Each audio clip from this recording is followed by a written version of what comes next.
Alors, bonjour et bon café. J'espère que c'est juste l'heure. Je vois pas l'heure exacte. J'espère que je suis pas trop tôt et que je fais démarrer trop vite. Je crois que c'est 6h29. Ça va, ça va. Alors, aujourd'hui, je me réjouis bien parce que le thème que je vous propose, c'est pas trop de s'arrêter sur nos limites comme la dernière fois, quand autour de la croix, chacun se vautrait un petit peu dans le mal, mais c'est de voir que Jésus à la croix, eh bien, il a été sans limite. Et ça, je me réjouis. Donc, ce matin, je propose un petit tour, toujours autour de la croix, mais pour voir Jésus et s'apercevoir qu'il a fait des choses incroyables. Il a réussi à tenir le cap de manière magnifique. Je vois qu'il y a trois personnes qui regardent, mais je ne vois pas qui. Alors bonjour à ceux qui sont là, euh, et puis à ceux qui visionneront aussi plus tard. Il y a deux choses ce matin que Jésus a fait à la croix et que je trouve incroyables et que moi j'ai énormément de peine à faire. Jésus, il a réussi à se taire et Jésus, il a réussi à pardonner. Et ça, c'est des choses tellement belles et je vous propose de regarder un petit peu ça. On dit, et c'est annoncé aussi euh, dans les prophéties, Jésus il a été un peu comme un agneau à la boucherie, muet devant ceux qui le tondent. C'est-à-dire qu'un agneau, il peut avoir comme peur, et puis il est tétanisé, et puis il ne se défend pas, contrairement à, je ne sais pas, si vous essayez avec un chien de le contraindre, eh ben, il va faire du bruit. Mais je crois que Jésus, s'il s'est tu, il a réussi à se taire devant Pilate, devant Hérode, aussi quand on s'est moqué de lui sur la croix, quand on lui a dit descends de la croix et on croira en toi. Et il s'est tu, il n'a pas ouvert sa bouche. Et je crois que c'était volontaire. Parce que Jésus, il était tellement sage que s'il avait voulu, il pouvait répondre. On voit très souvent pendant sa vie que Jésus, il ferme la bouche aux pharisiens, il ferme la bouche à beaucoup de gens. Il a la réponse, il est tellement sage. Donc, il aurait pu se défendre. Et quand il a été accusé, qu'on a sorti des faux témoins, il aurait très bien pu, euh, avec sa sagesse, confondre les gens et se défendre. Et quand on est accusé d'une injustice, c'est extrêmement difficile si on a les arguments pour ne pas se défendre. Je trouve que c'est inhumain. Et pourtant, Jésus, il est capable de se taire, de garder le silence. Et je me pose la question, comment il a fait? Comment c'est possible? Euh, Si, par exemple, on a subi des injustices quand on était peut-être enfant, si on a été souvent accusé à tort, c'est clair qu'une nouvelle injustice et une nouvelle accusation va nous soulever une envie terrible de nous défendre pour pas revivre cette injustice. Et ça, c'est déjà une piste. On a des fois peut-être besoin d'être guéri. Et Jésus, bien sûr, qu'il n'avait pas besoin d'être guéri, hein. Donc ça, c'est un élément. Et la deuxième chose, c'est qu'il est dit dans Pierre que quand il souffrait, il se remettait à Dieu qui juge justement. Donc, voilà, quand il souffrait, il ne faisait pas de menaces, donc hein, il ne criait pas, il n'insultait pas les autres, mais il s'en remettait à celui qui juge justement. Et si on a conscience que quand on subit une injustice, eh bien, quelqu'un de juste, Dieu, le voit, le sait, et quelque part rendra la justice un jour, eh bien, ça nous aide. Ça nous aide à remettre ça à Dieu et dire, voilà, c'est ton affaire finalement.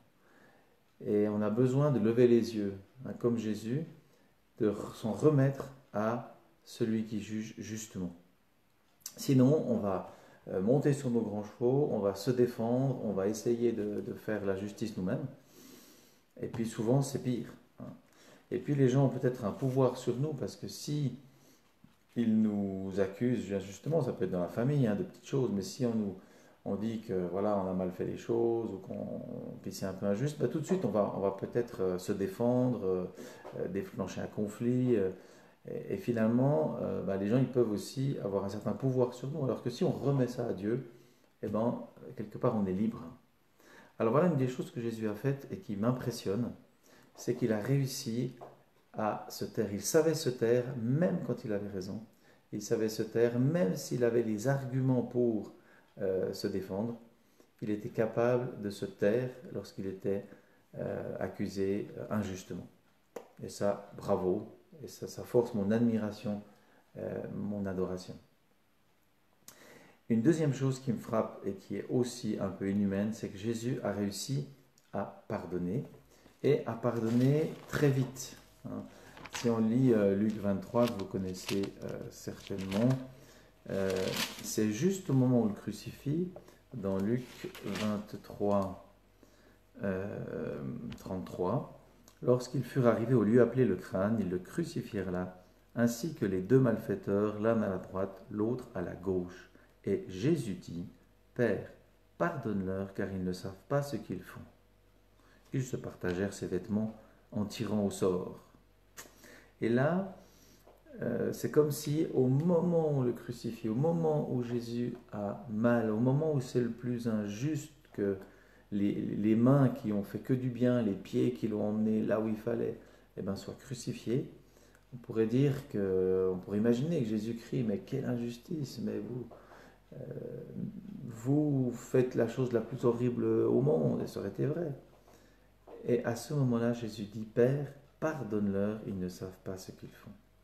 Ça veut dire que d'abord, il pense à ces gens, comme s'il disait ces pauvres gens, ils ne savent pas ce qu'il faut, ils ne se rendent pas compte, il leur trouve une excuse. Et en plus, il le fait tout de suite. Personnellement, j'ai dû pardonner des choses un peu sérieuses, un peu graves, en particulier à un homme qui m'a fait beaucoup de mal. Et ça m'a pris un temps terrible, ça m'a pris 1 an et demi pour pouvoir vraiment pardonner. Et je mesure la difficulté d'accorder vraiment son pardon quand on nous blesse de manière grave. Et là, Jésus était blessé dans son corps, il était blessé par ce rejet, et tout de suite, il arrive à dire, Père, pardonne-leur. Et ça, je trouve, c'est incroyable, c'est magnifique. Ça fait penser à cette fleur, hein, j'aime bien cette image, comme la fleur qu'on écrase. Une fleur, quand vous l'écrasez, elle va forcément sentir bon, parce qu'il n'y a que des choses bonnes dedans. Alors que si vous prenez un insecte, vous l'écrasez, en général, ça sent mauvais. Et Jésus, c'était la fleur, parce que quand on l'a écrasé, quand on l'a cloué à la croix, et bien tout de suite, il dit, Père, pardonne-leur. Tout de suite, ça sent bon. Parce que en lui, c'était bon, en lui, c'était parfait, c'était pur. Et c'est en ça où je dis que Jésus est sans limite, dans le sens que tout de suite, et il accorde un plein pardon, il demande même à son Père de pardonner, comme s'il avait peur que le jugement tombe à ce moment-là où on le crucifie. Père, pardonne-leur, ils ne savent pas ce qu'ils font.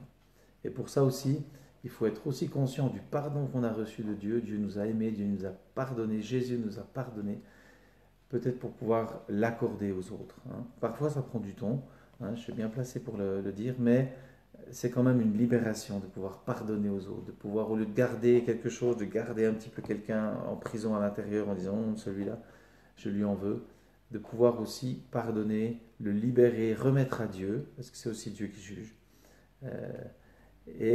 Mais ça peut prendre du temps, ça peut être douloureux. Et voilà, je nous encourage à regarder au Seigneur qui a su pardonner. Alors voilà les deux pensées que j'avais ce matin. Jésus, sauveur sans limite, qui a été capable de se taire lorsqu'il était accusé injustement, parce qu'il s'en remettait à Dieu. Et ce sauveur sans limite qui est capable de pardonner tout de suite lorsqu'on lui fait un tort, aussi parce qu'il remet à Dieu. Et puis parce que aussi il aime tellement l'autre qu'il ne veut pas le mal de l'autre. Même si l'autre lui a fait du mal, eh bien, il pense au bien de l'autre. L'autre, il faut qu'il soit sauvé, il faut qu'il soit pardonné. Alors il demande ça à Dieu. Que l'autre, même s'il est injuste, même s'il lui a fait du tort, eh bien que Dieu lui pardonne. Alors que ce bel exemple nous encourage. Bon café, bonne journée dans la grâce de Dieu.